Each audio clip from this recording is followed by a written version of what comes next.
Morning 8:00 நமக்கு ஒரு duty வந்தது. எந்த காருன்னு பார்த்தீங்கன்னாக்கா, எனக்கு பின்னாடி நிற்குது பாருங்கள் ஒரு காரு. இதோ காட்டுறேன் பாருங்கள் இப்போவே உங்களுக்கு.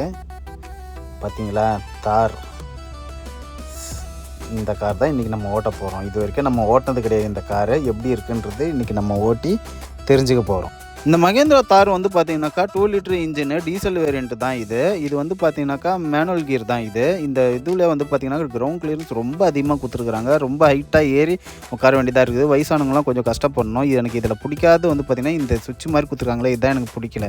இந்த டிசைன் எனக்கு சுத்தமாக பிடிக்கலங்க. இது என்ன தான் இந்த மகேந்திரா தாரில் வந்து பார்த்தீங்கன்னாக்கா கம்ஃபர்டபுளான டிரைவிங் இருந்தாலும் ஒரு டிரைவர் ரெஸ்ட் எடுக்கணும், ஒரு சாஞ்சி தூங்கணும்னு நினச்சாக்கா ஓரளவுக்கு மேலே சாய்க்க முடியல. இவ்வளோ தான் சாய்க்க முடியுது வேஸ்ட். இதனால் என்னதான் சில லட்சங்கள் கொடுத்து இந்த காரை வாங்கினாலும் ஒரு கம்பீரமாகவும் இருக்குது அப்படின்னு நினச்சி நம்ம வாங்கினாலும் ஃப்ரண்ட்டில் இருக்கவங்க எந்திரிச்சாதான் பின்னாடி போய் உட்காரவே முடியும். இது வந்து ட்ராப் விஷயம். நீங்கள் நினைக்கலாம் அதுக்கு தான் மகேந்திரா தார் ராக்ஸ் இருக்குது அப்படின்ட்டு.